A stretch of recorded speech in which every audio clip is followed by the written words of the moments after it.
हाय बच्चों, मैं सीमा सेलजानंद आप सभी लर्नर्स का मेरे चैनल साई बेसिक्स पर वेलकम करती हूँ। इस वीडियो में हम क्या देखने वाले हैं, तो इस वीडियो में हम देखने वाले हैं मीडियन निकालना। इससे पहले दो में हमने मीन देखा था, pre clitellar length of earthworm और post clitellar length of earthworm, और इस वीडियो में हम देखने वाले हैं मीडियन। तो मीन, मीडियन, मोड तीनों का हमें प्री और पोस्ट क्लाइटेलर लेंथ देखना है अर्थवर्म का।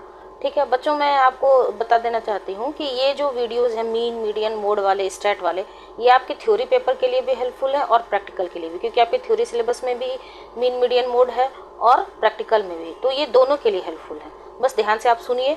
और वैसे तो मैं entire syllabus according to NEP new education policy के तहत UG एंड PG कवर कर रही हूँ, थ्योरी एंड प्रैक्टिकल बोथ।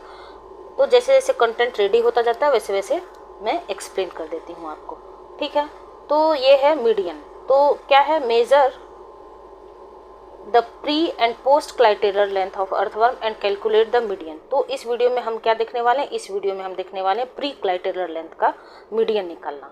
ठीक है, तो सबसे पहले मीडियन क्या होता है, तो median it is measurement of central tendency and it is the value of middle item of a data. कोई डेटा है, 10 न्यूमेरल वैल्यू है आपके पास, उसका जो मिडिल वैल्यू होता है उसको मीडियन कहते हैं। कैसे होता है अभी हम डेटा के थ्रू भी देखेंगे, फॉर्मूला के थ्रू भी देखेंगे। और हाँ, ये आपको धागे वाली फाइल में नहीं लिखना है, प्रैक्टिकल कॉपी में लिखना है, अगर आप प्रैक्टिकल की कॉपी प्रिपेयर कर रहे हैं तो। बाकी थ्योरी का सिलेबस में अगर है तो आप एग्जामिनेशन पॉइंट ऑफ व्यू से मीन, मीडियन, मोड यहाँ से आप प्रिपेयर कर सकते हैं, क्योंकि कॉन्सेप्ट सेम ही रहता है, चाहे आपको कहीं भी पूछे, थ्योरी में पूछे, प्रैक्टिकल में पूछे, बस थोड़ा सा एक्सप्लेनेशन डिफरेंट होता है। When the values are arranged in ascending or descending order, the middle value called median। जब हम वैल्यूज़ को या तो ascending order में अरेंज करते हैं या फिर descending order में, तो उसका जो मिडिल वैल्यू होता है उसी को मीडियन कहते हैं। ये तो मीन से भी ज़्यादा आसान है। ठीक है, calculation of median of individual series. Individual series का मीडियन हम कैसे निकालेंगे, तो first arrange the data in ascending और descending order। Let n, capital N, be the number of observation.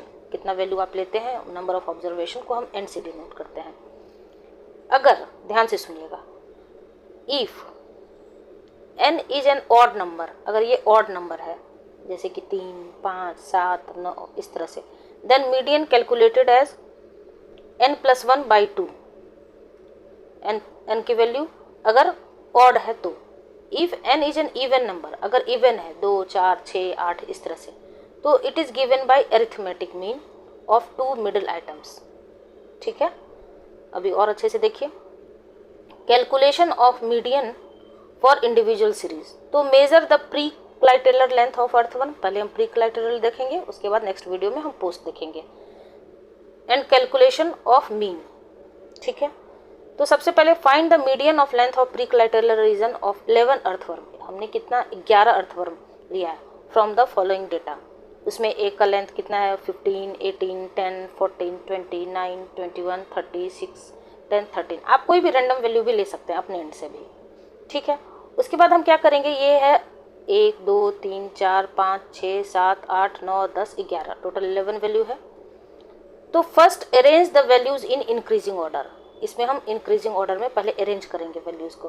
तो इंक्रीजिंग ऑर्डर में कैसे अरेंज किया जाता है, सबसे पहले आपका कौन सा है, 6 है, उसके बाद 9, देन 10, 2 टाइम्स 10 है, यहाँ भी 10 है, यहाँ भी 10 है, तो हम 10 2 बार लिखेंगे, देन 13, उसके बाद 14, 15, 18, 20, 21, 30।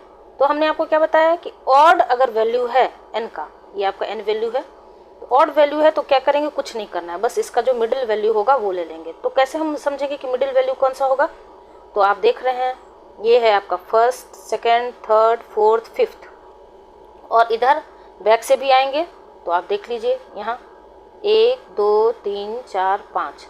तो बीच वाला वैल्यू कौन सा होगा, जो आपका 6वां वैल्यू होगा वो बीच वाला होगा, यही होगा आपका मीडियन वैल्यू। कितना सिंपल है ना। सबसे पहले हम इंक्रीजिंग ऑर्डर में या डिक्रीजिंग ऑर्डर में अरेंज कर लेंगे, और अगर ऑड नंबर है तो जो बीच वाला वैल्यू होगा वही आपका मीडियन वैल्यू कहलाता है।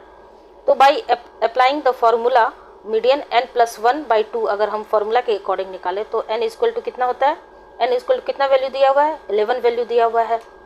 तो अगर फॉर्मूला के थ्रू भी हम निकालना चाहेंगे तो मीडियन 11+1/2, तो 11+1 कितना हो गया, 12/2, तो इसका जो छठवां वैल्यू, सिक्स्थ वैल्यू, अगर फार्मूला से निकालना चाहते हैं तो जो सिक्स्थ वैल्यू होगा वही आपका मीडियन हो जाएगा। Sixth value is median. तो यहाँ पर आप देखिए ये कौन सा वैल्यू है, फिर से हम देख लेते हैं। 1 2 3 4 5, ये जो 14 है वो आपका छठवां वैल्यू ही तो है। या फिर इधर से आप काउंट करिए 1 2 3 4 5, तो ऑड वाले के लिए तो कोई प्रॉब्लम ही नहीं है, ठीक है। तो मीडियन कितना निकल गया आपको, 14 निकल गया, ठीक है। ये हो गया आपका क्या, प्री क्लाइटेलर लेंथ। अब हम नेक्स्ट वीडियो में देखेंगे पोस्ट क्लाइटेलर लेंथ, ठीक है। मैं उम्मीद करती हूँ कि आपको अच्छे से समझ में आ गया होगा, ठीक है। छोटा छोटा वीडियो रहता है, आपको सुनने में समझने में भी आसानी होगी। बाकी लिखना कैसे कॉपी में वो भी मैं बता रही हूँ। बाकी थ्योरी कंटेंट बच्चों अब मैं पेन टैब का यूज़ कर रही हूँ। ये सब कंटेंट मेरा पहले का बना हुआ था, इस वजह से पेन पेपर पर मैंने किया है। बट आपको कॉन्सेप्ट समझने से मतलब है, चाहे वो पेन पेपर से हो या फिर आपका पेन टैब से ज़्यादा अट्रैक्टिव लगता है नोट्स। तो अब मैं उम्मीद करती हूँ कि आप सभी बच्चों के लिए ये सारे वीडियोस बहुत ही हेल्पफुल होते होंगे, ठीक है। तो इस तरह से, और अगर मान लीजिए ये तो मैंने ऑड वैल्यू के लिए बताया, लेकिन अगर इवन वैल्यू हो जाए, सपोज करिए, मैं थोड़ा सा समझा देती हूँ आपको। मान लीजिए ये वैल्यू अगर 10 हो, तब क्या करेंगे, तो कुछ नहीं करना है। अगर वैल्यू 10 रहेगा तो बीच का जो फोर्थ फिफ्थ वैल्यू है उसका एवरेज ले लेंगे। मान लीजिए सपोज करिए ये न्यूमेरल अगर 11 है, 11 के बजाय अगर ये 13 सपोज करिए ना रहे, 10 ही रहे, तो पहले हम अरेंज कर लेंगे। मान लीजिए ये एक वैल्यू हम कट कर देते हैं, तो 1 2 3 4 5 6 7 8 9 10, तो फिर इसका तो बीच वाला वैल्यू तो हमें मिलेगा। अगर नहीं तो हम क्या करेंगे, 1 2 3 4 इधर से, यहाँ देखिए 1 2 3 4 इधर से, और इसको भी हमने कट किया है, तो 1 2 3 4 इधर से। तो बीच में जो ये पांचवा और छठा वैल्यू है 13 और 14, तो क्या करेंगे 13 + 14 / 2 कर देंगे, तो जो वैल्यू आएगा वही आपका मीडियन हो जाएगा। तो ऑड और इवन किसी तरह से भी आप निकाल सकते हैं। इसमें मैंने ऑड करके आपको बताया है, आप इवन करके भी निकाल सकते हैं, ये आपके ऊपर डिपेंड करता है, ठीक है। और अगर थ्योरी पेपर में भी अगर आपको मीडियन के बारे में क्वेश्चन आ जाए कि आप अपने कोई भी डेटा डाल के और मीडियन निकालिए, तो आप अच्छे से एक्सप्लेन कर सकते हैं। तो बच्चों अगर इस तरह से मेरे ये वीडियोस आपके लिए किसी भी तरह से हेल्पफुल होते होंगे, थ्योरी और प्रैक्टिकल कंटेंट दोनों, तो लाइक शेयर एंड सब्सक्राइब जरूर करिएगा, अपने दोस्तों में भी शेयर करिएगा, और एक फीडबैक जरूर दिया कीजिए, ताकि उससे थोड़ा सा एजुकेटर को मोटिवेशन मिलता है, लगता है कि नहीं हम जो इतना मेहनत कर रहे हैं वो बच्चों के लिए कहीं ना कहीं हेल्पफुल है, ठीक है। तो मिलते हैं नेक्स्ट वीडियो में, तब तक के लिए थैंक यू।